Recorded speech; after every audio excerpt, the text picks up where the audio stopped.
Welcome back to the Centered on Buffalo podcast. We're joined by one of my former teammates, Beast, corner starting out, then safety, Aaron Williams. Welcome to the podcast, brother. He would, man. Thank you for having me, bro. Absolutely. How's life right now? Man, life is great. I can't complain. I'm golfing all the time and helping kids, training kids here and there. So How's the golf game right now?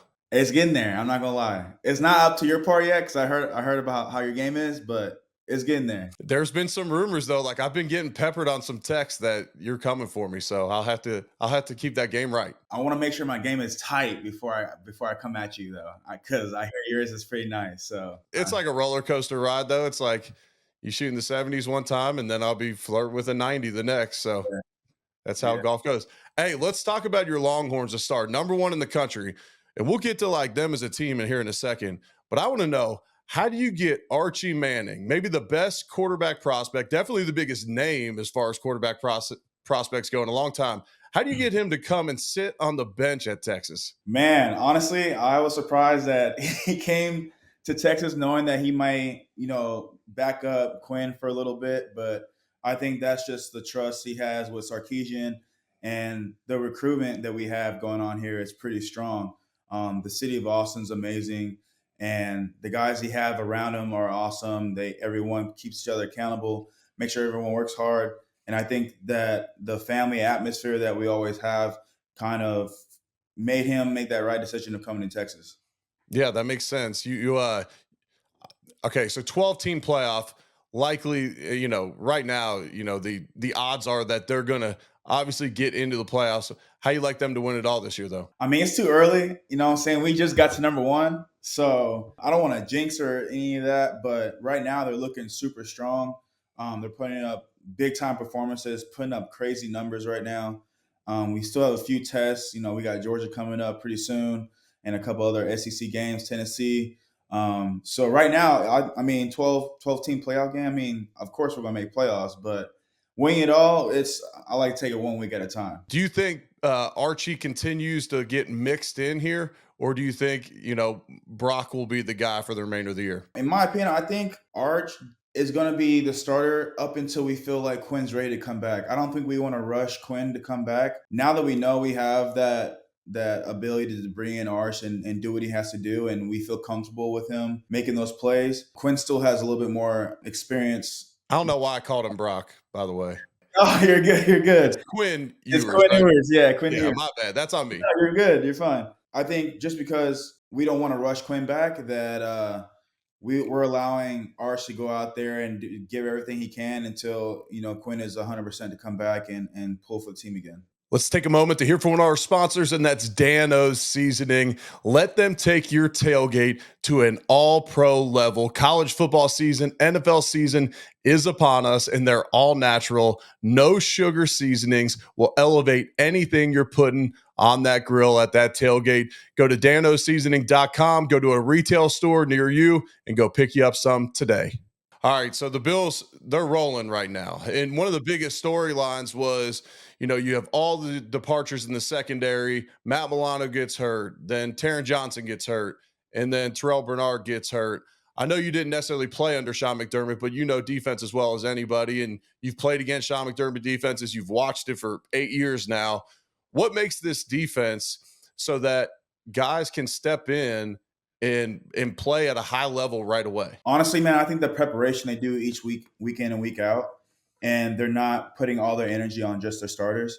That's a huge thing for really good teams. You know how it is. Guys are going to get hurt, and we always use that phrase, "Hey, man, the next man up."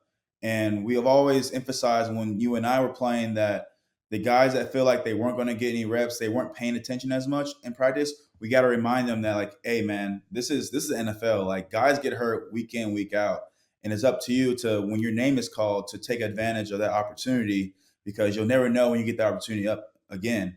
And I feel like these guys are making guys accountable, making sure they're on point. Coach McDermott does a phenomenal job of having guys ready, and that shows you the depth that Bean has put on this team. Like, right, it's more than just the starters. We have backups on backups that can really make playmaking abilities. And so, I mean, we've put up 30 plus points the last 3 weeks. If I'm not. Oh yeah. So, I mean, and then on top of that, the defense has been like allowing less than 17 points, I believe. So, I mean, that should tell you a lot. I mean, if you have those statistics right there, we have a good advantage of being a really, really dominant team. Oh yeah. Oh yeah. And they've shown it. And to your point on the depth, when you have the same head coach and GM and the head coach is essentially running the defense, or at least is his defensive philosophies, you're drafting to the same system year after year after year. It's not, hey, let's draft A Will. Oh, he's a bigger corner. Okay, let's put him now at safety. Oh, we got Chris Kelsey, who's a on ball defensive end. Okay, well, now George Edwards comes in. We're going to run a 3-4. Okay, now he's an off ball linebacker, and we're drafting to all these different schemes. Well, then guys get cut and released after 2 or 3 years, and we have no depth. Like Cam Lewis has been there for 5 years. Mhm. Balin Spector's been there. This is his third year. And Jamarcus Ingram, this is his third year, all in the same system. And so I'm with you. They get those guys prepped, and part of it is, just having the depth behind those guys. And then also the defensive line's playing pretty good right now, which helps out that secondary. It also helps that guys can play multiple positions. Like I know Right. in the past, we've had guys that were specific to just one position. Now we got guys. I know Johnson was at corner, but now he's our best nickel. But he can move the corner if we emergency could go to safety. So having guys being able to play multiple positions is a huge help for this defense. You see Micah Hyde and Jordan Poyer, they come to Buffalo and they become all pro players individually. You see DeMar stepping in this year, Taylor Rapp stepping in as a full time starter, and those guys look good out there. What is it about this system, especially for the safeties, that allows them all to thrive in this system? It's interchangeable. So you don't just have a free safety, strong safety. You can change each down, each play call. But also it's just the players, man. They're being professional. They're being a true pro of making sure they have the game plan and trust in the game plan, not really hesitate or second guess it and just go out there and fly around and get the ball, man. I mean, we can't make the game difficult when it's really simple if you break it down each position. We don't do more than what you are capable of doing. Just follow the game plan and trust your ability. I think that's the number one key thing that Micah and Jordan did a great job of, was trusting their instincts and Mhm. just doing what they feel is right. And those guys made a lot of plays. And the guys we have now, I mean, DeMar just got his first pick this past week, and I know that's a huge moment for him and everybody for the city. We just need him to him, Raps, all those guys keep doing what they've been doing. I got a quick question on Rap. So one of his biggest criticism he gets from, whether it's on the broadcast or whether it's from fans, is the friendly fire. I mean, this dude he hits out there, but he's the one that broke or whatever happened to Taron Johnson's forearm. Yeah. And he gave, I think, Taron a concussion last year as well. I mean, there's a lot of friendly fire, but you're essentially coming from 15 yards deep on plays and you got to come in and stick somebody. How hard is it not to get your own guys in those instances? It's hard because, man, football is just a dangerous sport, man. Right. We're out there hitting, so it's gonna happen. It's not like we're out there trying to hurt our own players. Right. Obviously, he's not doing it on purpose, but Yeah, it's like, obviously but not. it But seems like, like it happens more often with him, but he's also one of those dudes that's in on a lot of plays. you better start opening them eyes in when he goes in for that hit. I tell you that. But I think with Raps, I think he's just trying to set the tone for the defense. You know how a big hit can set that tone for the rest of the game. Now, if it comes a reoccurring issue, then yeah, we can have a little bit more talk. But I mean, sometimes just friendly fire just kind of happens without even trying to do it. You're trying to make a play, the guy's just in a weird position where he's in line of fire, and you're not going to just pull yourself up or stop doing something full speed. So hopefully he works on it. And the game has definitely changed since you and I were playing. Like, it's a little less contacty in a sense. But I want him to not change his game. Like, he's there for a reason. Like, continue. Now, I would suggest being careful with those fines, because those fines can get pretty hefty, but don't change the way you play, because what he's doing now is working. And if he needs to set that tone to spark the defense up, I'd rather him do that than to try to change what got him to where he's at. Yeah, for sure. All right, let's give a quick shout out to Prime. number one hydration drink, hottest one right now for that matter. Check out their new collabs. They got Kevin Durant, Texas guy. They got You a know it. they got a You know it. WWE. Aaron Judd got one. Go check out Prime. All right. So you mentioned the fines. What's the most you ever got fined before? Man, I got fined, I believe, 28,000 one time. Oh, did you appeal it?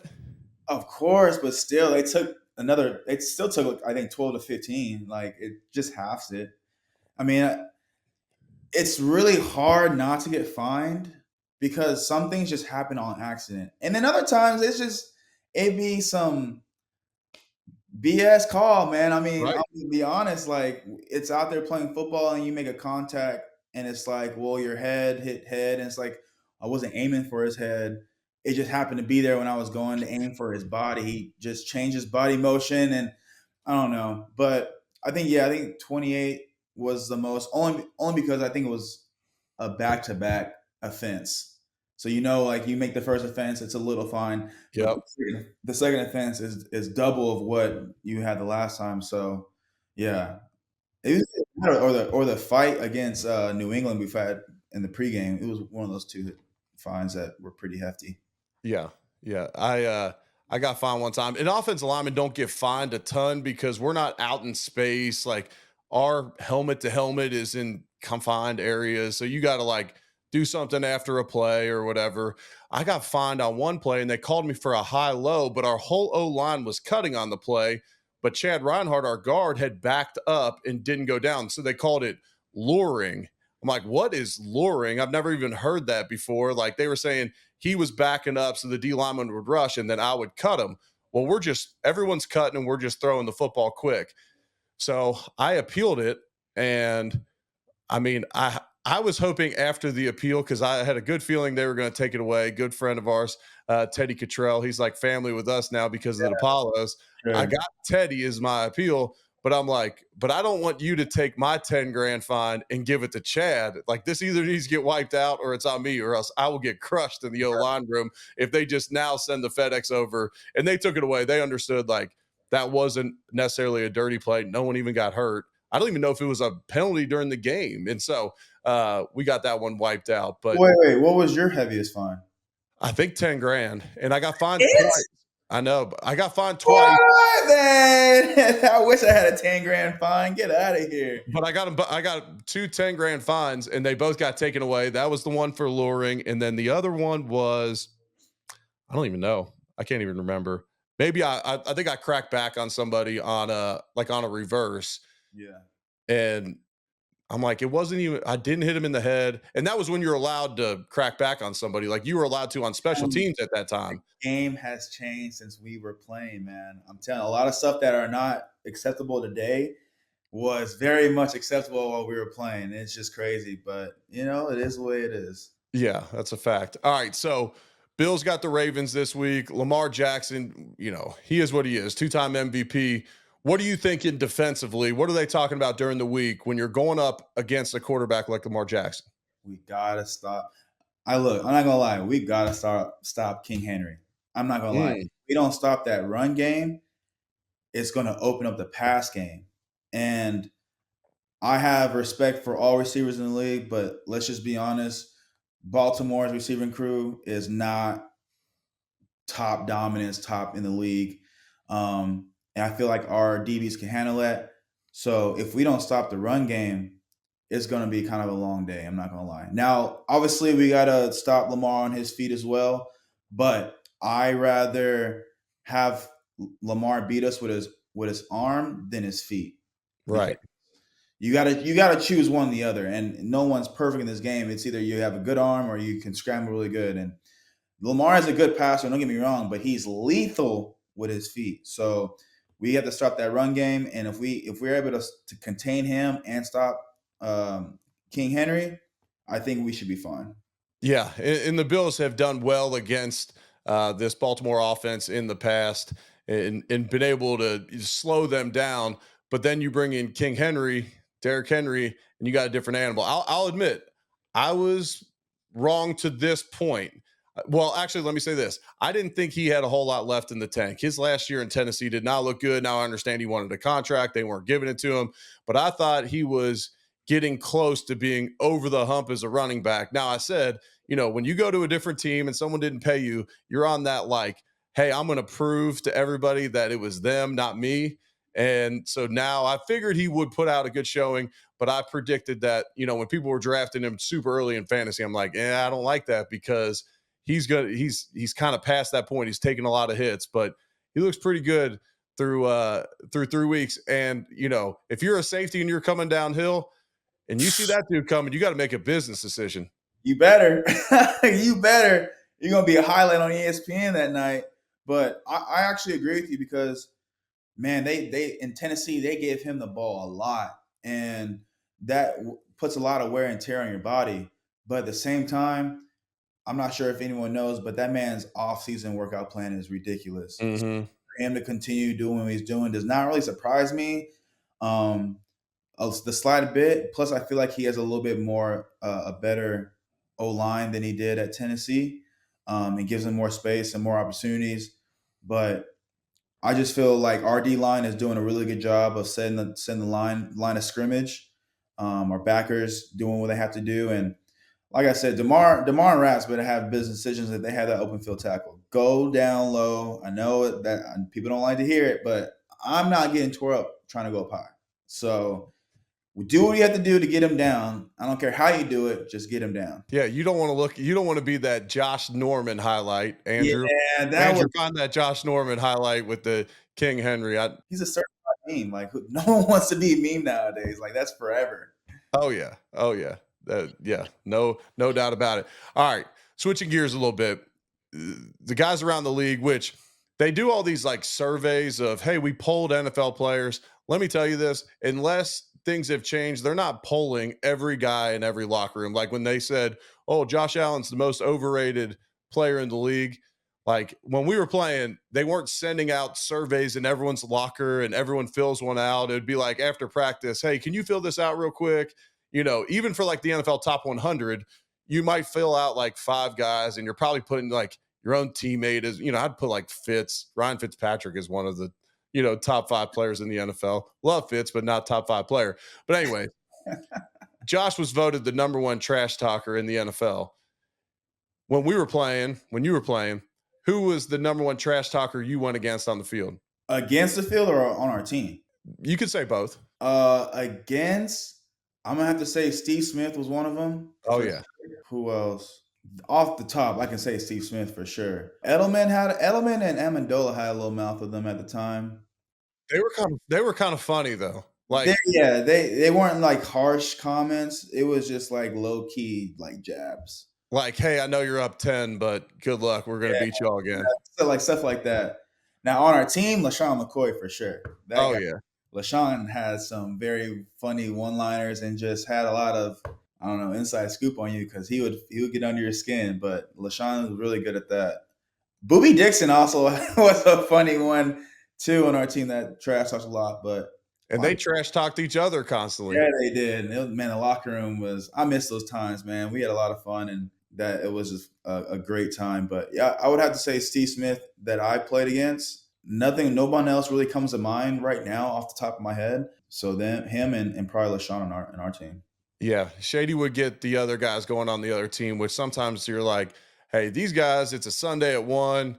They're kind of sleepwalking, Shady. Maybe we don't trash talk their best player on the 3rd play of the game. And now they're going to the sideline all ticked off and they come out foaming at the mouth when they were half asleep that first series of the game, buddy. I'm like, dude, you don't have to block them. And then, but like for him, looking at it from his perspective, he probably wants that more aggressive because he's going to juke them out of their shoes if they get real downhill. So that's probably what he's thinking. A man can talk, but he holds it on the field. I will give him that. He was a dominant force, went out there each and every time and proved why he was the best running back out there on the field. And you can't say nothing about it. Now I'm sure the O-line was like, yo, Shady, just shut up for a couple series, Right.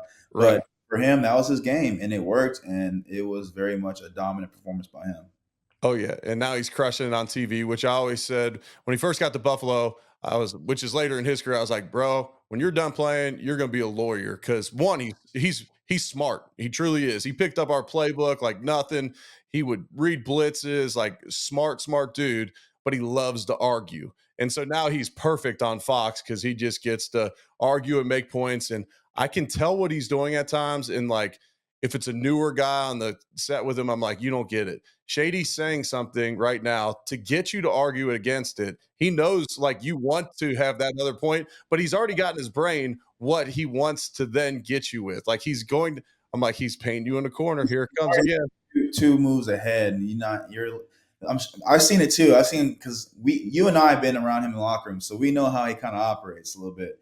But Yeah. watching him on the screen and being with guys that he never really has been around like that, I'm like, oh, I know what he's about to do. And then you can just see it develop. Like he's just pulling stuff out of his partner so he can get more out of him than what he's giving. So it's Shady is smart. Don't like he sometimes he'll come off and play like I'm not gonna say dumb, but like in a dumb way. He'll play like he doesn't know what he's talking about, but I guarantee you, the man does his homework. He's very knowledgeable about the game, and he likes to have viral moments. Let's just be honest. He's a Oh viral. yeah.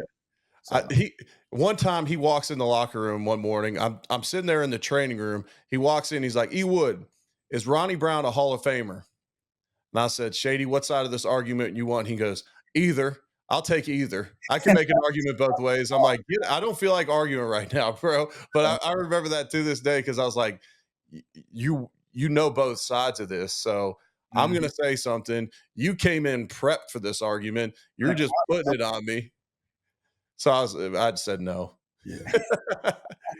Because I felt that way. All right. Hey, what's your top wing spot in Buffalo? Man, oh man, I'm sure things have changed since I was there, but I was a Big Tree Inn fan. Love The it. place was very much underrated, man. Just we had it every Friday, so I think that was one of the things that we did. Them Imperial had some really good wings. I think just those two. I wasn't really going around trying to find the best wings in Buffalo at the time. I was very much always at Ilios, so the wings was not really my forte. But those two spots for sure were my go tos. I know we were both kind of old souls when it came to like we were at the Big Tree, that was the old 90s Bill spot, and Yeah, then we were at Elio's, which was the old 90s Bill spot. What's your go-to dish at Elio's? man, I have a few dishes, but the seafood Diablo is one of the best that I always usually get. The lasagna is fire. The calabrese platter is also fire. So I say like those three I always usually get, plus the crab cakes. I mean, I can go on. Like I've had almost everything on the menu. So, Right. but I say those three are my favorite dishes for sure. Yeah, when I was playing, I had just a go-to after the game meal. I'd get a salad with Thousand Island on it. They got some of the best Thousand Island in the game. And then I'd get the veal parm with a side of gnocchi. And it would be like a platter size plate, not like a dinner plate. It would be like if they were serving catering, it would Mhm. come out so big. I got to tame myself a little bit on that now. I'll tell them, give me a half order, which looks like a normal order most places. But nowadays, if I want that, I'll get a half order. But I'm like, dude, I can't eat like I'm here to call the games every week, so I can't be eating like that all the time. You and I both know no matter what plate they bring out, you better eat it all. Right.